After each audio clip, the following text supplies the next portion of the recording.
Welcome to PolicyCast, where we unpack the evolving dynamics of international tax and trade.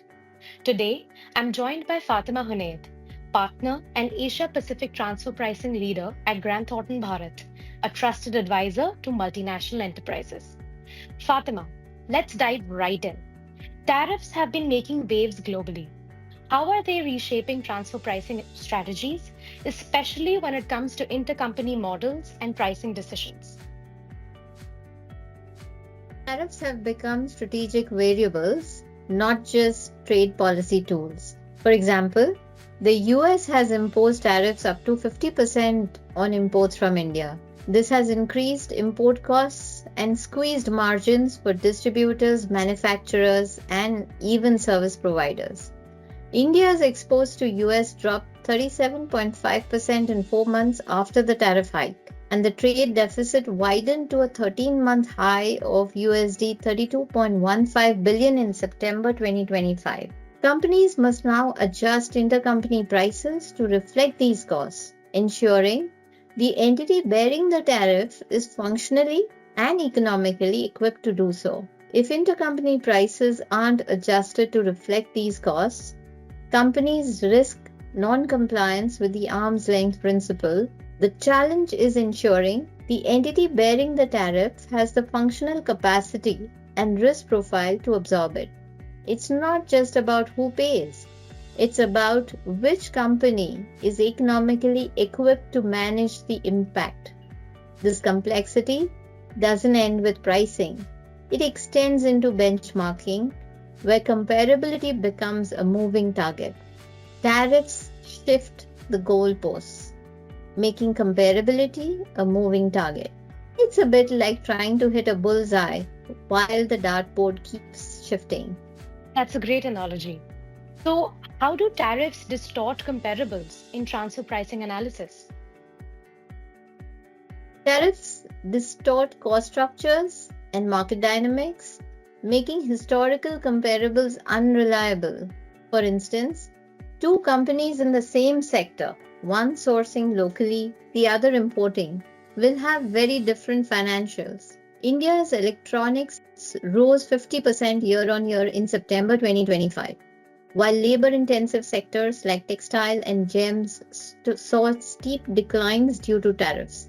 That's why it's crucial to apply geographic filters, adjust for economic differences, and rethink the use of multi-year data. Without these refinements, benchmarking can miss the mark, and when that happens, it can lead to transfer pricing adjustments by revenue authorities on either side of the globe. One cannot compare apples to oranges and also expect a reasonable outcome. Thanks, Fatima. There's often tension between customs valuation and transfer pricing. How should companies navigate that tightrope? It's a classic tug of war. Customs authorities want higher import prices to maximize duties, while income tax authorities would want to see higher margins, which means lower prices. With tariffs, this balancing act is even trickier. Companies need to ensure that any pricing adjustments are well documented and harmonized across both frameworks to avoid landing in regulatory crossfire. If tariffs squeeze margins below the arm's length range, what are the risks and remedies? US importers' gross margins have declined in tariff exposed sectors, with about half of the distributors reporting lower margins in Q2 2025. When tariffs inflate costs, profit margins can fall below acceptable thresholds, inviting scrutiny from tax authorities. To mitigate this, companies should adjust intercompany pricing to reflect the tariff burden, use year-end true-up mechanisms, and revise intercompany agreements to allocate tariff risks explicitly. It's about aligning economic reality with transfer pricing policy. Because when the rubber meets the road, substance must match form and documentation. Thank you for that. Are tariff-driven transfer pricing adjustments generally accepted by tax authorities? They can be, but only if the story holds up. Of course, one can't say that for sure because it's all about how one goes about documenting and benchmarking. Authorities want to see a clear rationale, why the adjustment was made, how it was calculated, and whether it mirrors third party behavior. If adjustments are made on the fly, or after completion of the financial year, or without solid documentation, they are highly likely to be challenged. The key is to show that the pricing reflects commercial reality with contemporaneous documentation and up to date benchmarking.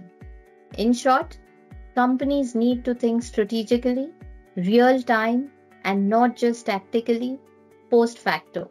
It's about playing the long game and playing it right. Thank you. That's definitely food for thought. Let's talk solutions now. What can companies do to navigate these challenges? And should they be thinking beyond pricing models? Absolutely. The key is to ensure the entity absorbing the tariff is functionally and economically equipped to do so. Transfer pricing policies should reflect these costs, and legal agreements must clearly define how they are shared. But strategy isn't just about policy, it's about execution. Pricing terms need to be consistently applied across systems and documentation. Short term tactics such as unbundling transactions or cost absorption analyses can help, but let's be clear, this it just isn't a sprint, it's a marathon. Solving global transfer pricing challenges amid supply chain disruptions requires close coordination between tax, legal, and operations teams. Thank you. Before we wrap up, what's your message to tax leaders in navigating this landscape? Transfer pricing has become a board agenda in recent years and evolved from a compliance checklist to a strategic lever, but tariffs have changed the rules of the game significantly. Tax leaders need to now be even more proactive, reassess new operating models against transfer pricing methods, align documentation, and integrate custom strategy into transfer pricing planning. Those who act early will not only be better positioned to protect profitability, but also avoid getting caught off guard on multiple regulatory fronts, facing additional adjustments few years down the line, potentially. Tariffs may be temporary, but their impact on transfer pricing is and will be lasting. With over 80% of global trade occurring between group companies, staying ahead means thinking beyond compliance toward competitive advantage. Thank you, Fatima, for those insights. That wraps up this episode of PolicyCast. We'll be back next week with more expert conversations on tax, trade, and policy. Until then, stay informed and stay ahead.